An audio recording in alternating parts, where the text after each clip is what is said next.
በአብ ልብነት በወልድ ቃልነት ጸንቶ ይኖራል። መንፈስ ቅዱስ ሕይወት ብለን እንጠራዋለን።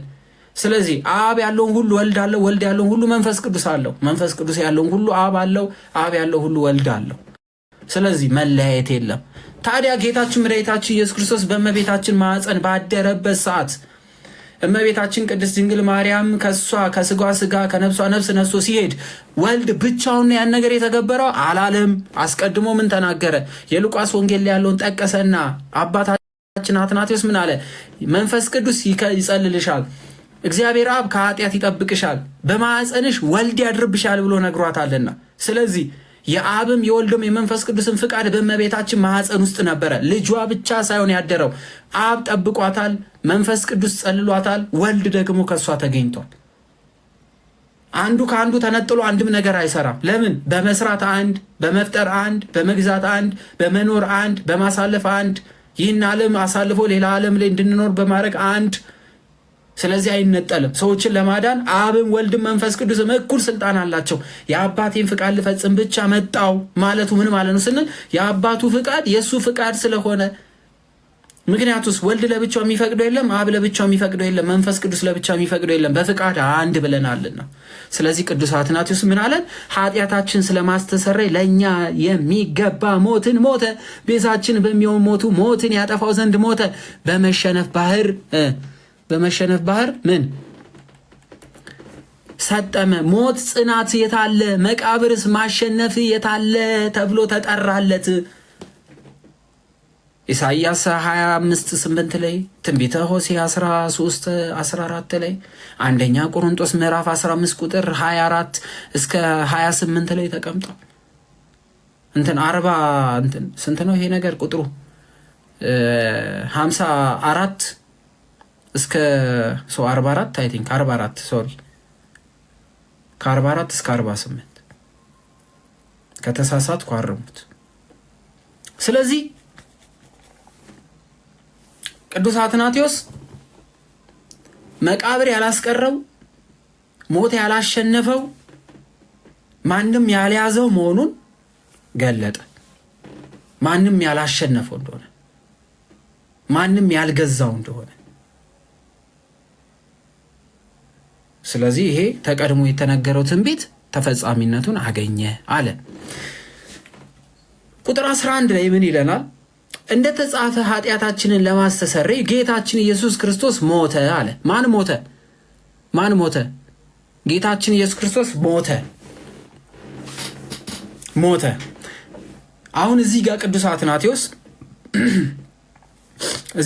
አትናቴዎስ እንደዚህ ቢል ኖሮ ትክክል ነው ብላችሁ ታስባላችሁ?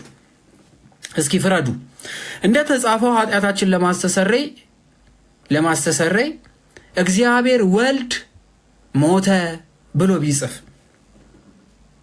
እግዚአብሔር ወልድ ሞተ ብሎ ቢጽፍ ትክክል ነው? ቅዱስ አትናቴዎስ እግዚአብሔር ወልድ ያው ወልድ ሰው ሆኖ ሞቶልናል፣ ግን እግዚአብሔር ወልድ ሞተ ብሎ ቢጽፍልን ትክክል ነው ነው?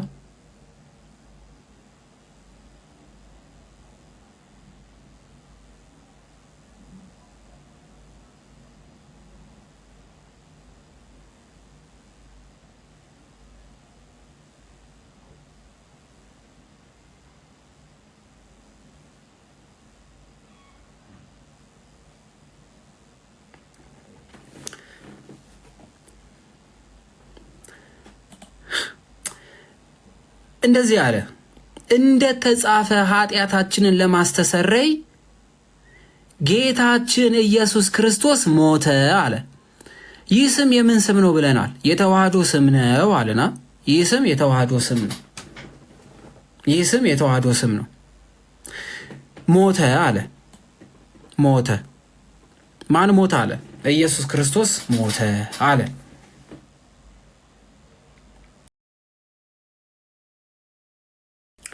በመለኮቱ ሞተ ሳይኖርበት ቀድሞ እንደነበረ ለዘላለሙ ግን ምን ይላል አለ? ይኖራል አለ። በመለኮቱ አለ።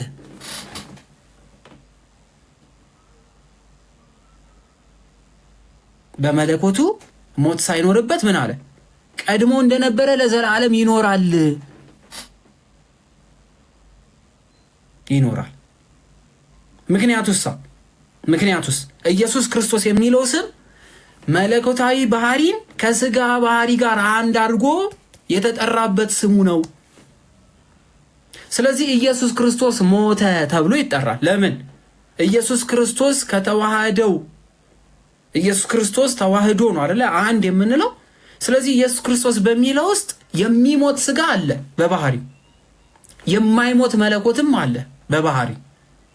ስለዚህ ኢየሱስ ክርስቶስ ስንል የማይሞት መለኮታዊ ባህሪ ወልድ የምንለው አስቀድሞ ወልድ ብለን የጠራንበት የማይሞተው መለኮታዊ ባህሪው ከምኑ ጋር አለ? ከሚሞተው የስጋ ባህሪ ጋር አንድ ሆኖ አለ። ስለዚህ ወልድ ሞተ ካልን ስለ መለኮትነቱ እያወራን ነው። ምክንያቱስ ወልድ ሞተ አይባልምና። ወልድ ግን በምን ሞተ ማለት ግን እንችላለን? በስጋ ሞተ። ስለዚህ ወልድ በስጋ ሞቷል ብለን ግን እንጠራለን። ወልድ ለብቻ ሞተ ካልን ግን መለኮትን እየተናል በስጋ ሚል ኢየሱስ ክርስቶስ ሞተ ካለ በኋላ በመለኮቱ ግን ምን የለበትም አለ? ሞት ሳይኖርበት ቀድሞ እንደነበረ ለዘላለም ይኖራል፣ በሞትም አይያዝም፣ የማይታመም የእግዚአብሔር አብ ኃይሉ ነውና አለ። ስለዚህ አንድ ሰው ነጥሎ ወልድ ሞተ ካለ ወልድ እኮ አስቀድሞ የነበረ ስሙ ነው። ግን ደግሞ ለወልድ ሞት ተቆጥሯል። እንዴት? በስጋ ከመቤታችን ከቅድስት ድንግል ማርያም ተዋህዶ። ማን ነው? ቅድም ቅዱስ አትናቴዎስ ሲነግረን እንደነበረው ይህ ሞት የተቆጠረለት ኢየሱስ ክርስቶስ ያለው አስቀድሞ ከእግዚአብሔር አብ በመለኮት የተወለደው ራሱ ነውና፣ ግን አስቀድሞ በነበረው የሰው ልጅ ከመፍጠሩ በነበረው ባህሪ ወልድ የሚሞት አይደለም። ግን አስቀድሞ በነበረው ባህሪው እንዳይቀጥል ያደረገው ግን ምንድነው ስንል፣ ለምሳሌ ሞት ለወልድ እንዲቆጠር ወይ ለመለኮት ሞት እንዲቆጠርለት ያደረገው የስጋን ባህሪ በስጋ ምክንያት ሞት ስለተቆጠረለት ምን ሆኗል? የማይሞት አምላክ ምን እንድንል ሆነ? ሞተ። በምን? በስጋ እንድንል አድርጎናል። በስጋ እንድንል አድርጎናል። የዛሬው ትምህርት ሽወዳ የለውም። እሺ፣ በደንብ አድርጋችሁ ጆሮአችሁን አቅንታችሁ ስሙት። እየተማርን ያለነው የቅዱስ አትናቴዎስን ስለሆነ እንደዚህ ሊፈትነን ነው ምናምን ብላችሁ እንዳታስቡ። አሁን ፈተና ላይ አይደላችሁም፣ ትምህርት ላይ ነን ያለነው። ስለዚህ በደንብ ጆሮአችሁን አቅንታችሁ ስሙ። እሺ፣ ትምህርቱን ነው አሁን ቀጥታ ትምህርቷን ነው እየሰጧችሁ ያለሁት። ልክ እንደተለመደው ሌላ ጊዜ ልክ አሁን መናፍቃኖች እንዲህ ቢያደርጉ ምናምን የሚባል ነገር አሁን የለም። እሺ፣ አሁን ትምህርቱ ላይ ብቻ አተኩሩ። ስለዚህ በመለኮቱ ሞት ሳይኖርበት ታዲያ እንዴት ሞት ተቆጠረበት? ጻፉልኝ እስኪ። በመለኮቱ ሞት ሳይኖርበት ታዲያ እንዴት ሞት ተቆጠረበት? ለመለኮቱ ሞት እንዴት ተቆጠረ? በምን ተቆጠረ? መለኮት በባህሪው ሞት የለበትም እያለን ከሆነ ታዲያ ሞት እንዴት ተቆጠረበት? እንዴት እግዚአብሔር ሞተ እንላለን? እንዴት ሞተልን እንላለን? በስጋ። አብርሽ ጎበዝ፣ በስጋ። ለምን? ኢየሱስ ክርስቶስ የሚለው ስም የተዋህዶ ስም ነው። ከተዋህዶ በኋላ የሰማነው ስም ነው። የማይሞት የነበረ አምላክ የሚሞት የነበረን ስጋ ባህሪው አድርጎንላ የስጋ ባህሪ ለመለኮት ተቆጥሯል። ኢየሱስ በሚለው ስም ውስጥ የሁለት ባህሪ አንድነት ስላለበት ወልድ ካልንሳ አስቀድሞ የነበረው ስሙ የክብር ስሙ የመለኮት ስሙን። ግን ደግሞ ወልድ ሞተልን ማለት እንችላለን? አዎ። በምን? በስጋ። ምክንያቱስ ወልድ ነዋ ሰው የሆነው ሌላ አይደለም። ቅድም ቅዱስ አትናቴዎስ እንደነገረን። እሺ እንቀጥል እስኪ። አሁንም ራሱ በደንብ ያብራራልን ቅዱስ አትናቴዎስ ያብራራልን። ሐዋርያው ጴጥሮስ እንደተናገረው አለ ሞት ሊይዘው ያልቻለምና አለ ወደ ሰማይ አረገ። ማን ነው ወደ ሰማይ ያረገው? ወደ ሰማይ ያረገው ማለት ማን ነው? ወደ ሰማይ ያረገው መለኮቱ ነው ሰውነቱ ነው? ወደ ሰማይ ያረገው መለኮቱ ነው ወይንስ ስጋው ነው ወደ ሰማይ ያረገው? ፍቱ። ስጋው ነው ወይንስ መለኮቱ ነው ያረገው? ኤልያስ ጎበዝ፣ አዳነች ጎበዝ፣ ፈይሴ ጎበዝ፣ ስም ጠራችሁ፣ ቢታንያ ጎበዝ፣ ሪቾ ጎበዝ፣ እመቤት ኤክስ ይመን ጎበዝ፣ ቡዜ ጎበዝ፣ አብርሼ ጎበዝ፣ ትንሿ ጎበዝ፣ ትንሿ ኤክስ ትንሿ ኤክስ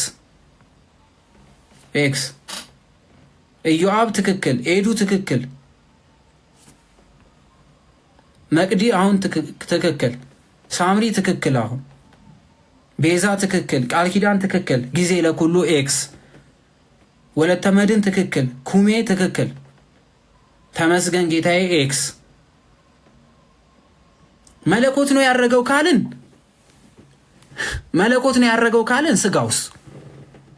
ስጋውን ያረገው ካልን መለኮቱስ ከተዋህዶ በኋላ መነጣጠል ይቻላል? ኢየሱስ ክርስቶስን አካል ያረገው ስጋው ነው ያላረገው መለኮቱ ነው እንላለን? ወይስ ያረገው መለኮቱ ነው ስጋው አላረገም እንላለን? መለኮትን ከስጋ እንነጥላለን? አንነጥልም። የተጠየቃችሁት መለኮቱ ነው ወይንስ ስጋው ነው ነበረ? ሰው መለኮትና ስጋ አንድ ላይ የተዋህዱት ኢየሱስ ክርስቶስ ወደ ሰማይ አርጓል እንጂ መለኮትና ስጋ ይነጣጠላል? አይነጠልም። ስለዚህ ምን አለ ቅዱስ አትናቴዎስ? ሐዋርያው ቅዱስ ጴጥሮስ አለ ሐዋርያው ቅዱስ ጴጥሮስ እንደተናገረ ሞት ሊይዘው አልቻለም፣ ወደ ሰማይ አረገ፣ በአብ ቀኝ ተቀመጠ። ይኸውም አለ እርገት ነበረ፣ ቃል ከአዳም ነስቶ በተዋህደው ስጋ የፈጸመው ነው አለ። ቃል ሲል ማን ነው? ወልድ አስቀድሞ የነበረው። በደንብ እየሰማችሁ፣ ይህ ቃል ቀድሞ ነበረ የተባለው የዮሐንስ ወንጌል ምዕራፍ 1 ላይ ያለው ቃል የተባለው ከማን የነሳውን ስጋ ላይ? ከአዳም ነስቶት በተዋህደው ስጋው የፈጸመው ነው። በምን? በተዋህዶ መለኮት ከስጋ ሳይነጠል አርጓል እያለን መለኮቱን ያረገው ስጋውን ያረገው ተብሎ አይከፈልም። የሐዋርያት ሥራ ምዕራፍ 2 ቁጥር 24 ላይ እናየዋለን። 2 ነጫጭ ልብስ የለበሱ መጡ። ስለምን ወደ ላይ አፍጣችሁ ትመለከታላችሁ? እንዲሁ ወደ ሰማይ ሲወጣ እንደተመለከታችሁት እንዲሁ ዳግመኛ ይመጣል ብሎ የተናገረበትን ክፍል እናስታውሳለን። ስለዚህ ስጋውና መለኮት ተብሎ አይከፈልም በተዋህዶ። ይኸው ቅዱስ አትናቴዎስ ከዛ ወዲያ ምን አለን? እዚህ ምዕራፍ 23 ቁጥር 13 ላይ የእግዚአብሔር ቃል ሲያመለክት ጌታ አብ ጌታዬን ወልድ በቀኝ ተቀመጥ አለው ብሎ ነቢዩ ዳዊት በመጽሐፍ እንደተናገረ አለ። የእግዚአብሔርን ቃልን ሲያመለክት አለ ጌታ ጌታዬን በቀኝ ተቀመጥ አለው ብሎ ነቢዩ ዳዊት መጽሐፉን እንደተናገረ ጌታ ማንን? ጌታዬን። ጌታ ሲል አብን፣ ጌታዬ ሲል ወልድን በቀኝ ተቀመጥ አለው። እሺ አሪፍ። ስለዚህ አብ ምን ተብሎ ይጠራል? እግዚአብሔር አብ ምን ተብሎ ይጠራል? አሁን እንደነገረን ቅዱስ አትናቴዎስ እግዚአብሔር አብ ምን ተብሎ ይጠራል? ጌታ። እግዚአብሔር አብ ምን ተብሎ ይጠራል? ጌታ ተብሎ ይጠራል። እሺ እግዚአብሔር ወልድስ ምን ተብሎ ይጠራል? ጌታ። እሺ ጥሩ ሪፖርት እያጠጡን ነው። ጥሩ ሪፖርት ላይ ነን።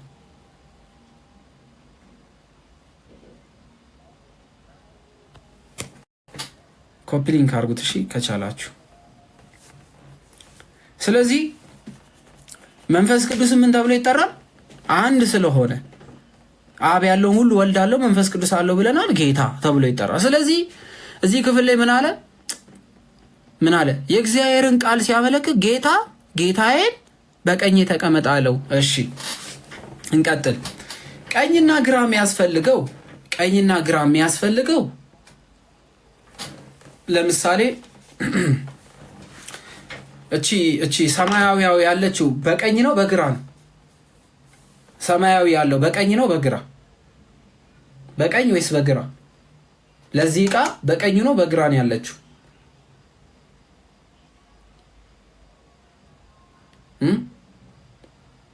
በምንድን ነው ያለው? በቀኛ። እሺ አሁንስ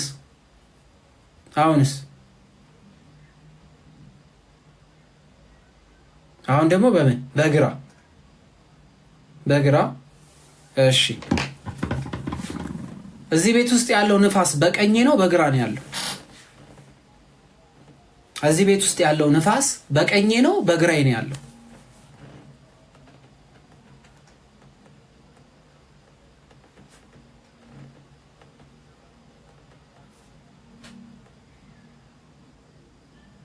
በሁሉም ቦታ ቀኝና ግራ የለውማ። በሁሉም ቦታ አለ። የሌለበት ቦታ የለም፣ መወሰን ስለማንችል ይህንን የፈጠረ ማን ነው? ይህንን ማን የፈጠረው? ይህን የፈጠረው እግዚአብሔር ነው። ስለዚህ ለእግዚአብሔር አምላክ ቀኝና ግራ የለውም ነው። ታዲያ ምን እያለን ነው? ቅዱስ አትናቴዎስ ምን እያለን ነው? ምን እያለን ነው?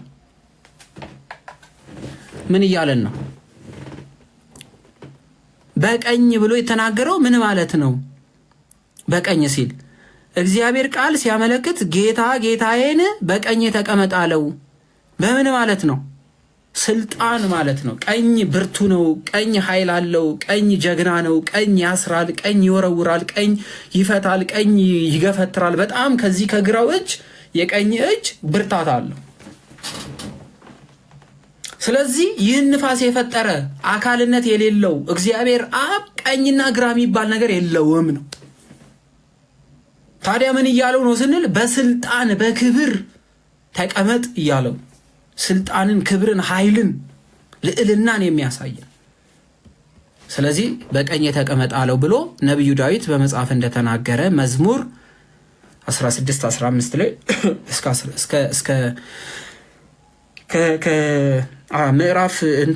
መዝሙር 16:15 ቁጥር 7 እስከ 11 ባለው ላይ ማግኘት ትችላላችሁ። ያው መዝሙር ምዕራፍ ስለሌለው እሺ፣ መዝሙር 1 መዝሙር 2 ስለሚባል እሺ። ቃል በመለኮቱ አይወሰንምና አለ። ቃል በመለኮቱ ምን የለውም? ቃል ማለት ወልድ ነው። ስለዚህ ወልድ በመለኮቱ ምን የለውም? ውስንነት የለውም አለን። ቃል በመለኮቱ ምን የለውም አለ? ውስንነት የለውም፣ አይወሰንም። ቃል በመለኮቱ ውስንነት የለውም። እርሱ ከአብ ከመንፈስ ቅዱስ ሰማይ ምድርን ይወስናል እንጂ ቀዳማዊ አብ የተገኘ እርሱ ከዘመን አስቀድመው ከነበሩ ከአብ ከመንፈስ ቅዱስ ጋር የነበረ ቀዳማዊ ነው እንጂ ማንም አይወስነውም። ሰማይና ምድርን የሚወስን እንጂ ቃልን ማንም ሰው እዚህ ነው እዛ ነው ብሎ መወሰን አይችልም። ስለዚህ ቃል በሁሉ ቦታ አለ እያለን ነው። ወሳኝ ነው እንጂ የሚወስኑት አይደለም። ከእግዚአብሔር አብ ጋር ከእግዚአብሔር መንፈስ ቅዱስ ጋር የነበረ ቀዳማዊ ነው እንጂ እዚህ ነው እዛ ያለው ተብሎ ቦታ የሚወሰንለት አይደለም። 2 ደቂቃ አለችን 15ቷን ያት በጣም አሪፍ። ስለዚህ እግዚአብሔር በመለኮቱ ቀኝ ግራ የለውም። ይህን በደንብ ወቁ። ስለዚህ ቀኝ ኃይል የሚላቸው ኃይልን ስልጣንም የሚያሳይ ነው። ስለዚህ እዚህ ቁጥር 15 ላይ ክርስቶስ አለ። ክርስቶስ ሲል ተዋህዶን ያሳያል።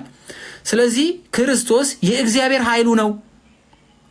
ክርስቶስ የማን ኃይሉ ነው አለ? የእግዚአብሔር ኃይሉ ነው። የማን በቀኝ ተቀመጥ ያለው ማን ነበረ? እግዚአብሔር አብ። ታዲያ እግዚአብሔር አብ እግዚአብሔር ተብሎ አይጠራም? ይጠራል። ወልድስ እግዚአብሔር ተብሎ አይጠራም? ይጠራል። መንፈስ ቅዱስ እግዚአብሔር ተብሎ ይጠራል? አዎ። 3 እግዚአብሔር እንላለን? አንልም። ስንት? አንድ እግዚአብሔር ነውና። ነገር ግን እግዚአብሔር የሚለው መለኮትን የሚያሳይ ነው። አብ መለኮት ነው? አዎ። ወልድ መለኮት ነው? አዎ። መንፈስ ቅዱስ መለኮት ነው? አዎ። ግን 3 መለኮት አንልም። አንድ ብለን እንጠራለን። እሺ። ስለዚህ ክርስቶስ ስጉ ቃል ስጋን ከቃል ጋር ቃል ከስጋ ጋር የተዋሃደው ይህን ክርስቶስን የእግዚአብሔር ምኑ ነው አለ? ኃይሉ ነው። ለዚህ ነው በቀኝ ተቀመጥ ያለው እያለ እየፈታልን ነው አትናቴዎስ። ስለዚህ የእግዚአብሔር ጥበቡ ነው። ጥበብ ማለት ሕግ ማለት ነው። አስቀድሞ ከሕግ ጋር የነበረ ሕግን ያወቅንበት ቃል ሆኖ ሁሉን ያስተማረበት ስለሆነ ሐዋርያው ጳውሎስ እንደተናገረ አለ የማይመረመር የእግዚአብሔር አብ ኃይሉ ነው ብሎ ተናግሯል ጳውሎስ አለ ቅዱስ አትናቴዎስ። ማንም ሜንሽን አድርጎ ቅዱስ ጳውሎስን ይኸው 1ኛ ቆሮንቶስ ምዕራፍ 1 ቁጥር 24 ለተጠሩት ግን አይሁድ ቢሆኑ የግሪክ ሰዎችም ቢሆኑ የእግዚአብሔር ኃይልና የእግዚአብሔር ጥበብ የሆነው ክርስቶስ ነው።